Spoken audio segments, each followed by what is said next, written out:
Welcome back to the Sideline Vision, the final Sideline Vision episode of the semester, and very sadly, the final Sideline Vision episode in Ty Wellemeyer's career. Ty, sincerely, how you doing? Bittersweet moment. It's never fun to have your last episode, but I'm doing well. Glad I can get one last one with the boys. Let's just say that. Now, you say it's never fun to have your last episode, but would this not also be your first ever last episode? It's a very good point. I don't know. You watch like series finales and people are just crying after it's done. And like, I don't want tears. It feels like The Bachelor. It is this. Am I like The Bachelor? I feel like you are getting kicked off the show. Ooh. But we are your girls, and we love you, and we're like, oh man, she was a good hang. I wish she would hang around the house still. Okay, let's go. Let's go with that. I liked it. I don't know, whatever. No, it was a good analogy. Yeah. Thank you, I followed Reece. See, and that's all that matters. That one's for our female audience, aka my mother. No one else probably. We're gonna kick it off. Instant replay. Starting with the women's basketball, competed in the Baha Mar Hoops Pink Flamingo Championship in Nassau in the Bahamas, or as Reece Leddy would say it, the Baha Ma Hoops Pink Flamingo Championship in Nassau, Bahamas, which I say he would. He did say it, and he's not going to do it again, and that's why I had to do it You're for him. not catching me. Women's basketball lost both games of the round robin, or not round robin, but Tournament style. they were going to play two games regardless. Lost both. First one was to Ohio State. That's received votes, Ohio State. Lost 56-68. Tootie Jones, leading scorer, finished with 19 points and 6 rebounds. And then in the second game, slightly closer loss to not the number 22 ranked McNeese State. The unranked McNeese State, as we've established, they lost 66-76. Jalen Banks had 20 points. She led all scorers, but shot 4 from 15 from the field, 1 for 8 from 3, and 11 from 12 from the free throw line. SGA. Yeah, I was I about was to gonna say. I'm like, I know some. Shaylin Banks Alexander. I did. That was not me. That was Ty. Ty's gone rogue. Blaze of glory. He's never gonna have to see any of these people again. I may. So I want to make that clear that was Ty Wellemeyer that said that one. Avery Strickland closely followed with 19 points. Tootie Jones had 16 points. Very efficient. Almost too efficient. 5 from 7 from the field. 4 for 6 from 3. Women's basketball now down to a 3-4 record. Correct me if I'm wrong, but I think they were leading in both these games at one point. I think they were leading in the Ohio State game and they were leading in the McNeese game. They just can't close games when it matters the most, and I think that's the biggest flaw right now. And that's kind of, we've seen that throughout the season. But yeah, 3-4 now. What needs to be fixed other than, it's easy to be like, don't collapse late. But Don't collapse. I feel like that's probably the biggest thing right now is they just need to learn how to finish games. They were up against Oklahoma, they were up against Tennessee, they were up against Ohio State, they were up against McNeese State, and they've lost all 4 games. And the bad part is the final scores have not reflected how close the games actually were. Yeah. It's just like completely gotten away. I mean, 4 for 15 from the field is absolute. That's not really going to help, but she was the leading scorer. I think Jalen Banks is probably the most impactful player on the court, but Offensively, for sure. offensively, for sure. You got to wonder what happens if 4 of those 3-pointers fall. She shoots 5 for 8 from the 3. Yeah. And those 3 players I mentioned, there weren't any other players that were particularly close in scoring. These were the only 3 that crossed double digits. So maybe a little top heavy offensively. And when one of your best players has an off night, leads to bad results. But good results on the men's side. Reece, tell us about men's basketball. Still undefeated. We won 87-72 against Toledo in the Geico Coconut Hoops tournament, which we were the champions of. Woohoo. One Blade got 20. Woo, yeah, let's go. Hey, Here we go. Yeah. All right, that's Don't enough of skip that. over the massacre of St. Francis. Oh, no. I think it was like 40 points. Yeah, We're not even going to mention that one. I will, because Jack Smiley had a really good game in that one, but I will get to that. One blade, 22 points. Hey, step off, pal. Hey, I'm getting to it. It wasn't in the notes. That's my. McLean, he is an assist merchant. He ended a 6-game streak of 5 assists or more. He got 4 in the Toledo match, but made up for it in the next game, where Belmont beat College of Charleston 96 to 73. McLean made up for it by getting 11 assists in that game, and that is a game high for him of the season. And he leads Belmont just overall of having the most assists in a game this season. He leads the team in assists with 56 this season. Second place is Orm with 20. So just to put that in perspective, he has the 5th most assists of any player in the NCAA in men's basketball this season, and he is right behind Boopy Miller at SMU with 58 assists. Number 1 right now is Jeremy Fears Jr. at What college does Jeremy Fears go to? at Michigan State. Is that so? Really? Yeah. Is that so? He's got 69 assists. He does. Yeah, pretty nice. Yeah. Jack Smiley, incredible game against St. Francis, 94 to 57. This is three 90-point games for the Belmont in the last 4, which is crazy. This is the numbers they need to be putting up right now. Jack Smiley had 17 points in 13 minutes of court time. And that is just, oh my gosh, he had a really good game. Lundblade got NBC Player of the Week, of course, and after all of that, still undefeated, 8-0, tied with George Mason University and 25 other schools. Now, why did you single out George Mason University compared to the other 25? Where is that? Oh, this is a test. Dude, if Ty doesn't know, it's not real. That's not a real school. Fairfax, Virginia. I was about to say, is it Fairfax, Virginia? No, dude, you can't just say I was gonna say Sam, and then Sam say literally said it before I could even process the answer. You gotta have it. You gotta have it first. Oh my gosh, it's Virginia. Everybody let it be known. Sam Dicus had, dude, Ty Wellemeyer fall off. He researched it. The fall off is sad, Ty. Fairfax, Virginia is like the halfway point. Like I stay in Fairfax, Virginia when I make the drive from like Tennessee to New Hampshire. Like the one night I like stop in Fairfax. So I'm going to stop at George Mason, I think, this time. Okay, you go do Campus, probably nice. You go I do have that. no Probably idea. a nice campus. Their mascot's the Patriot. Patriots. I like There you that. go. The colors are green and yellow. Tony's Don't much Tony like Skin. that. Yeah, the colors are green and yellow, and their mascot's the Patriot. That doesn't feel right. That doesn't. No. Do they know like the colors of like the American flag? That's American University, sadly. I think they got that. That's for- across the street. I think they That's probably got that right. But yeah, men's basketball, we talked about, a lot of close games against what felt like inferior competition. We were like, What's going on? When What's are we going going to see on? it? And I feel like we've seen it. You mentioned, 3 90-point games the last 4? Mm-hmm. I mean, Yeah. there it is. They almost got that 100 points against Fisk. I could tell Alexander wanted it so badly because Yeah. they were still trying to score within the last minute, but they just couldn't get the 100 points. Yeah. That would have been their first 100-point game since like 2022 with like Ben Really? Shepherd days. Yeah, Yeah. freshman year Yep. for me We're and Ty. old. Yeah, we're old. You guys don't. That's like a legend to you guys. I was not at driving age yet. I could not drive Okay, in 2022. We're old. I wasn't thinking about college then. I probably should have been, but I wasn't. That's fair. Hey, I was barely thinking about college then, and I was in it. So, speaking of thinking about the future, great trans. Someone just fell down. I was fell going to be down. fully certain. I'm sure they're fine. Ty, why don't you tell us about other people who fall down sometimes? The track and field team. I'm on a roll. Yeah, so track and field has the Commodore Winter Challenge at Vanderbilt on December 6th, which I believe is a Saturday. Is that right? Saturday? Yeah, it's a Saturday. Yeah. All the days have blended together after Thanksgiving, which we hope you all had a good Thanksgiving. We're thankful for you guys who listen. Aw. I'm trying to stretch this out because there's not a lot of information about the Commodore Winter Challenge, except they're doing a high school event after the college event. Yeah, it's at Vandy. It's at Vandy. Hence the Commodore. Do you want to know how many? You want to know how much tickets cost? Not really. $15 a person. Okay. But if you're 12 and under, you get in for free. I can pass.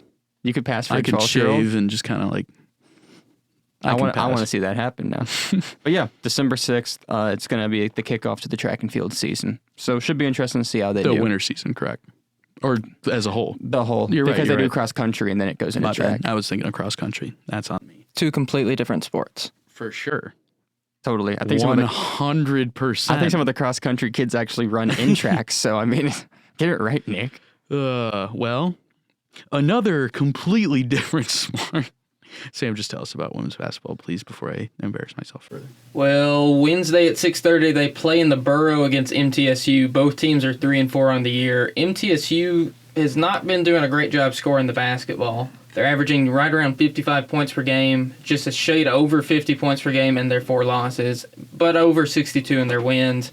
They got obliterated by UT, who Belmont hung in with. They lost 85-41. Good Lord. Yeah, not great. They've had 5 quarters this season with less than 10 points, including 2 points in the first quarter against Providence, which is a game they actually won.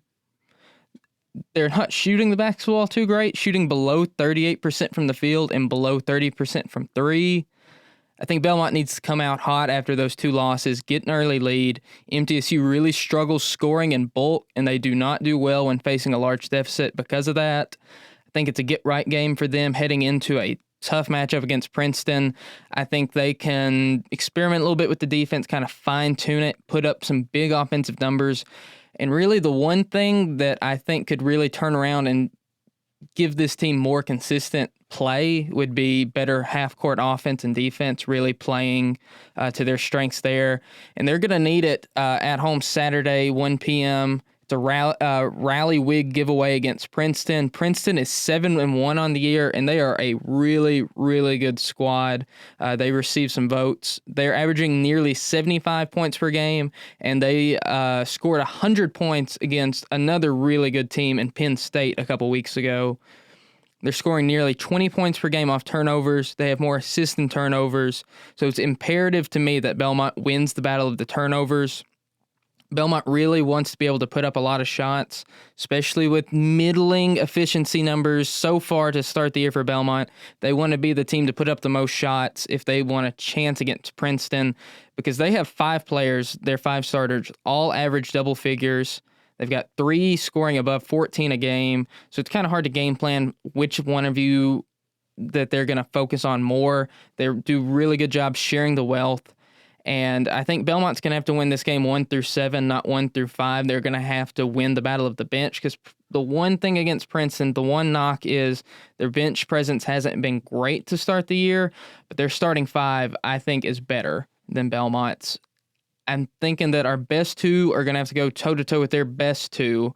So I think this is a great game for Tootie Jones to continue to improve upon her shooting. She's in a little bit of a lull there, still just around 31%, but she recently shot 8 of 13 from 3. I think this is the kind of game where she doesn't worry so much about going 4 for 6 or like a 6 for 11, 5 for 12, where she starts putting it up in bulk and see if they can't steal one against Princeton. Yeah, I think that the MTSU matchup you mentioned is very interesting because of what you mentioned. MTSU has gotten down early and just been out of it and gotten blown out a few times. And Belmont is a team that has struggled to hold a lead. So a team that struggles from a deficit versus a team that struggles to hold a lead, it could be an interesting matchup. It is interesting to see kind of how MTSU's fallen apart, because the past few years, MTSU women's basketball was really, really good. Like, them and Belmont would go toe-to-toe, and it was a really competitive game. Transfer portal has kind of ruined that team. If Belmont doesn't win this game, do we have the panic meter go off a little bit? Yeah, probably. And then Princeton is a really good test. Belmont wanted to have a hard non-conference schedule. Princeton is looking at, it's Ivy League. Yeah, Princeton made the first 4 last year. Yeah. In the Ivy. Like, they're a legit team. Bart Brooks, he wants to test this team before conference play, and that's the way to do it. Yeah, and conference play, the MVC is not the supreme conference of women's college basketball, but conference games just are different. It's just a different energy, a different atmosphere. Even if you're playing an inferior opponent, things can just kind of get fluky. There's a certain level of grit that comes with Valley play that you don't see in other conferences. Yeah. Well, I don't have a transition on this one. Ty, just start talking about men's basketball. Yeah. So Wednesday at 6:30, that would be possibly today, depending on when this episode comes out. Richmond comes to the Curb Event Center. Richmond currently 6-1, the only loss being to Furman. Last year, Richmond was not very good, 10-22. They played Belmont last year at Richmond, lost 93-86. But this year, having a really good year. They're currently 111th on KenPom. They don't do anything exceptionally well. They do a lot of different things good. Good, not great. It's probably going to be Belmont's hardest challenge so far. You could say Charleston maybe was the hardest challenge so far, but I'd say it's probably Richmond, 6-1. It's going to be interesting to see how Belmont survives this Richmond defense. They really like to pack the paint, make it difficult for you to drive, which is kind of difficult when Belmont has bigs who like to score in Sam Moore and Drew Charnowski. But when you get in the paint, Richmond lets you score. So it's very interesting to see if Belmont can find a way to get through that, because then if they start attacking the paint, it's going to open it up for the shooters, which I think is how Belmont is going to win this game. Then on Sunday, they travel to MTSU, and I was reading an article recently called The Ghosts of the Murphy Center. So the Murphy Center is where MTSU plays. The Glass House. The Glass House. Teams shoot historically awful in the Glass House from three. Like, I'm talking 20%, like 28% from three. Historically awful in the Glass House. It's a very hard place to shoot. How can a team survive when most of its offense comes from three-point shooting, when it has the best three-point shooter in the country in Tyler Lumblade? That's going to be an interesting test. And it's not like MTSU is a slouch either, because currently MTSU is 5-3, but those three losses are to Michigan, George Washington, and McNeese State, who are all top 100 in KenPom. So not a great shooting team, but they're going to try and defend the three pretty well. And will it work in the Glass House? Yeah, I mean, Lumblade went 3 for 7 last time they were at MTSU and 3-pointers. Which is, I mean, right around what he averages, right? That'd be 43%. That was last year? Yeah, That was at Belmont. Was that at Belmont? Because Gotcha. that was a game where Belmont was up big, I think, in the second half, and then MTSU slowly just came back and then missed a buzzer beater 3. So it should be interesting. That's right. I remember that game. It should be interesting to see how Belmont handles an atmosphere that's not very friendly to shooters. It's one of the most interesting places to play. It's where they hold the TSSAA state tournament for basketball. So, I've been there to watch my high school team play. It's a very interesting environment. It's a very difficult environment to play well in. I can attest to that to the 2 games that I've seen my high school play there. MTSU people pack the stands. They probably be there. It's a big university. A lot of people don't have much going on. Sunday, I'm sure they'll be there. I think it's going to be an interesting one. That's going to be the first real big game for them on the road. Whereas Richmond's, like you said, the big test, but that is still at home. This is like a hostile environment, like you said, hard to shoot. I think there's going to be a lot at play in these 2 games for men's basketball. Absolutely. Once again, all right, I'm out of transitions. I got too many good ones off too early. We got some time here. Not a lot of Belmont sports going on right now. Oh, Jared Curtis officially did say he was going to Vanderbilt. He did. Okay. He just announced it for real, and it's from him. It's not from On 3. Yeah, we will be talking about, potentially talking about, I'd assume someone's going to bring up a current Vanderbilt quarterback. We were talking about the Heisman Trophy race, both who we think will win and who we would personally pick to win. Does anybody want to go first? I always just kind of point and shoot, but anybody just itching, raring to make a case for somebody? Nick, I want to see what you have to say, because Nick Rampe in our group chat has been saying that there are no good teams in college football this year. So who does he think the best player is? There's one good team in college football this year, I'm afraid, and it's Ohio State. And it hurts me to say it. And look, Indiana's interesting. We'll get to this later. I'm talking about teams already. Yeah. I think the Heisman will be Fernando Mendoza, quarterback from Indiana. If it were up to me, I would pick Jeremiah Love, the running back from Notre Dame.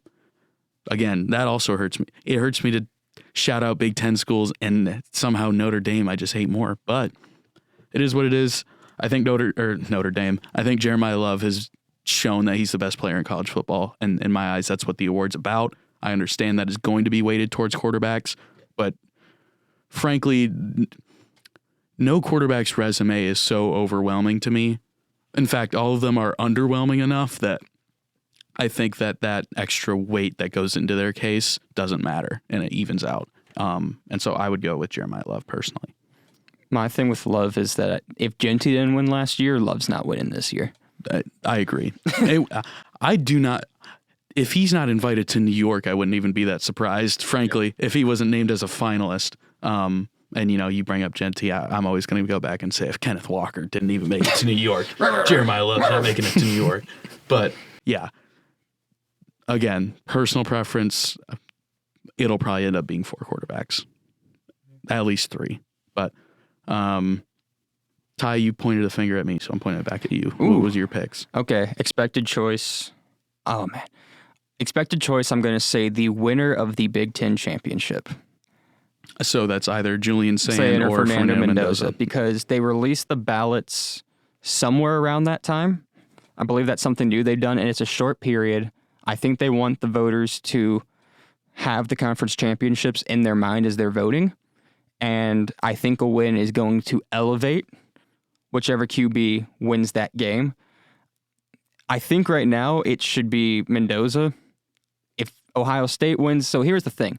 If Ohio State wins but Sayin has a bad game, and Mendoza plays better than Sayin but Ohio State wins, would they still give it to Sayin? That's the thing that I'm thinking about right now.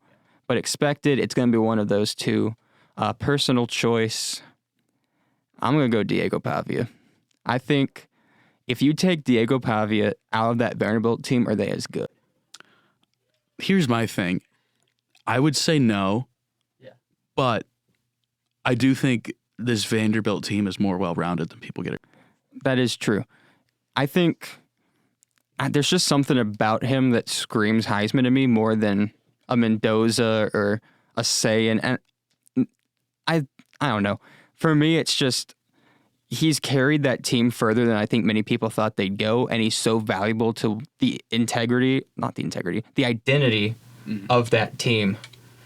It's got to. I think it should be him. But then I think about, the 2 turnovers against Bama that kind of cost him the game. Yeah. I think about how he didn't look great in that first half against Tennessee. But I don't think there's anyone who's as important to their team as he is. And that's kind of the classic most valuable player argument. Is it the best player or is it the most valuable? Heisman kind of is in the same boat. So I feel like I don't disagree with anything you've said. I do think Pavia is extremely important to that team. I just think his case is a little more narrative-based. It is. Than performance-based, which you could argue is also in the spirit of the award. So I do think what makes this case so interesting is just kind of, I think each candidate shows a different side of how someone perceives the Heisman. Yeah, that's the thing. Anyone else? I mean, you guys basically said what I was going to say. Anyways, I put Mendoza and then I put Pavia as my personal favorite. There you go. But I mean, in terms of dual threat, I feel like Pavia kind of has that more on Mendoza. In terms of rushing stats, Mendoza can run, but he doesn't love it. Yeah. Pavia will truck you Pavia's looking over. for contact. Yeah. I mean, I would even say Pavia has more impressive stats than Mendoza he's got does. more throwing yards this season than him. And running, I believe. And but running. And run by a lot. Yeah. So it's just, but I think Mendoza just played a little cleaner. And I do think, I personally would argue that Mendoza is more important to Indiana than Pavia is to Vanderbilt. Okay. Ooh, and the crowd goes dead silent. Okay, so my pick would be Mendoza. I think it's the winner of the Big Ten championship, like you said, but I think that a Indiana loss hurts Mendoza less than an Ohio State loss. Hurts Saying, I agree. That's what if I was Ohio thinking. State loses, he's out. Like I he agree. cannot win if Ohio State loses. That's just plain and simple. Their team's too good for him to lose that game. It's interesting you said better. These are not football schools. Indiana is a basketball school. Vandy is an academic school. It's very interesting that they have quarterbacks in this, and I think that if Pavia wasn't in it, Mendoza would get so much credit just being like, look what he's done for Indiana this year. They're undefeated. They're number 2, blah, blah, blah, blah, blah. I think Pavia is more important, and it has nothing to do with the field. It has to do everything with the feel. I was there at that Missouri game. I was there at College Game Day. People can knock Vanderbilt for not winning decisively against that backup quarterback. I was there in that environment. There was so much pressure on Vanderbilt to win that game. There was. With so many people there, so many people just finally riled up about Vanderbilt football. As somebody who lives in the area, I can attest nobody cares about Vanderbilt football until this year. I think that if there was a quarterback that put up Pavia's numbers there, I still think people wouldn't care as much. I think it's the charisma. I think it's him hitting the Heisman in Neyland. Like, for somebody that's grown up around UT fans, watching Vanderbilt go up there and just beat the dog snot out of them in the second half meant a lot, because Neyland's a very important place to a lot of people, and watching Vanderbilt, the little brother, go in, and Pavia had that touchdown run to put it up 14. I don't know. I personally would pick Pavia, and it has nothing to do with the stats. I think it's just a feel thing. Like, which one of these people would I want to watch in a Heisman House commercial?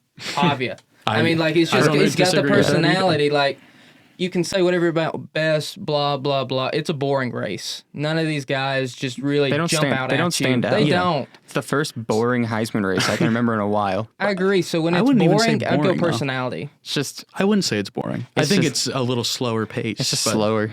I think the biggest credit I can give to Mendoza is that Indiana last year was like, oh, they turned it around. Complete turnover. Cignetti comes in, changes the program overnight, and they go, what, 11-1? They go 11-1. Yeah, 11-1 regular season. Blown out by Ohio State in the regular season. Then lost to Notre Dame in the first round. Them.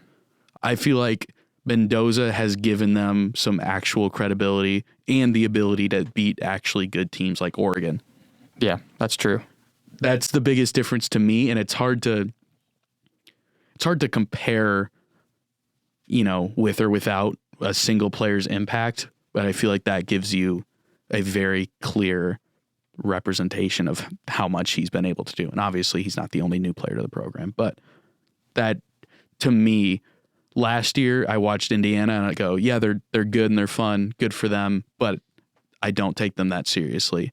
This year I'm forced to, and I think the Big Ten championship will obviously show whether they are or not. But as of right now, before that game is played, don't diss my man Curtis Rourke. No, granted, Curtis Rourke's a legend in Indiana. I also said that I would take Love, Jeremiah Love personally. I'm making a heck of a Mendoza case for someone who would probably be my second option, but I think, do we all agree the four, though, should probably be Pavia, Sayin, Mendoza, and Love? Is there anyone else? Maybe Jacob Rodriguez? Anyone want to throw Jacob Rodriguez in there? I don't think they'll take a defensive guy. I think it's those four. It'd be fun if it was, but also, I don't know. I kind of just throw Arch Manning in there. They might. Arch Manning, Cade Klubnik, Lenore Sellers. Make your own preseason Heisman. That's before. Yeah. Well, I also put down on here that we could talk about CFP, but we're already at about half an hour. I think we're good. I'm fine with whatever y'all want. Chat, how we feeling? Put Vandy in. They were ranked below Texas in the CFP poll. Yeah, I'll ask one thing because it's Ty's last episode. How do you feel about the Miami? This goes for everybody. How do you feel about the Miami Notre Dame argument? What side do you sit on? Now, for those that are unaware, Miami beat Notre Dame in week 1. Yep. Notre Dame then lost to Texas A&M. Texas A&M in week 2. Has not lost since. 10-2. Looked very, very good. Mm-hmm. Miami beat Notre Dame in week 1, yep, as previously mentioned. Lost to 2 unranked teams who are now ranked. One of them, but I think they're both 8-4. Okay. It was Louisville and, which is a good team. Louisville's kind a of good outside team. Looking in teams, but decent teams. Was it SMU? I think it was SMU. Regardless, what matters more, the head-to-head or how a team looks down the stretch? I feel like there's a scenario where they somehow both get in, but it's going to take a lot of finagling. The college football committee's worst nightmare right now is BYU wins the Big 12. Yeah. If BYU wins the Big 12, the committee is going to be. And who are they playing? Texas Tech. So then the problem is who they got blown out. Who they got blown out by. But if BYU somehow miraculously beats Texas Tech, let's say it's on a last-second field goal, akin to SMU Clemson last year, where Clemson hit that 50-yarder to beat SMU, I think they're going to have to put them both in, which then takes up a spot, which then takes up 2 spots. And it's if you give it to Notre Dame or Miami, as a Notre Dame fan, I can't be mad if they give it to Miami. You can. I can. Most Notre Dame fans will be. In fact, they'll be fuming mad. They already are mad, and they haven't even been kicked out yet. Yeah, I mean they put Notre Dame at 10th, as in the CFP rankings, which somehow they dropped a spot. I don't know how that's possible after being the snot out of Stanford. Vanderbilt also dropped a spot after beating Tennessee by 21. Well, they moved Texas up. Hook 'em horns. Hook 'em. It's fine. Like, if they don't make it, they don't make it. If they do, they do. We'll see what happens. We'll see what happens. I've gone back and forth on this constantly because it is like at the end of the day, the end of the season is more true to what a team is than the start of the season. But at the same time, head to head should matter. Head to head should really matter. But then also you shouldn't lose to unranked teams. Notre Dame. Here's my thing. Notre Dame is one of the best teams in the country that just so happens to have 2 losses to 2 good teams. That one of those teams is also fine to get in. So, like, it happens. Yeah. It's just, I find this case in particular very fascinating and also a good case as to why we should have never gone beyond 4. I agree. And I don't like Miami or Notre Dame, so I probably wouldn't put either in. Put like, just get Texas in there, get BYU, get Texas Tech, get Vandy, and we won't even have to worry about it. Just that's the 4-team playoff. Yeah. Texas, Vandy, BYU, Texas Tech. Yeah, boycott, make our own playoff. Ole Miss is in there somewhere. Yeah, dude, Ole Miss might miss if they do the Florida State thing. That would be Florida Stated. That'd be so stupid. I agree, but it was stupid the last time too, I think. That team got killed by Georgia. No, FSU deserved to be out that time. I don't know. Hot take from Sam Dicus. They deserve to be out. Ole Miss deserves to be in. Lane Kiffin deserves to be arrested. I think that's a great note to end. That's a note. That is a great note to end. I'll let Ty have the final note here. Is there anything you want to say to the people? Yeah. Thanks to anyone who listened to the show, gave feedback, just listened in general. Thanks to Doran Robinson, the vision advisor, for actually giving us a platform to do this. And thanks to... And the green light. And the green light. And thanks to these 3 guys, Nick, Sam, and Reece, for putting up with my weird sports takes and sports knowledge these past few weeks. It's been fun. But this show's in good hands. We got great stuff planned, or they got great stuff planned. So yeah, thanks you to anyone who listened. This has been great. It has. Appreciate having you. I'm going to handshake you across the table here. Yeah. And we're going to be gone a few weeks over break, but we will be back next semester. Can't say better than ever because we'll be a man down, but we'll do the best we can in Ty's honor. Thank you, guys. We'll dedicate each show to you at the start. We'll salute. We'll play the anthem. What's the anthem? I'm not going to sing. Oh, like the national anthem? No, the Ty anthem. What's the Ty anthem? You'll hear it in the next episode. The anthem by Good Charlotte. Another misery anthem.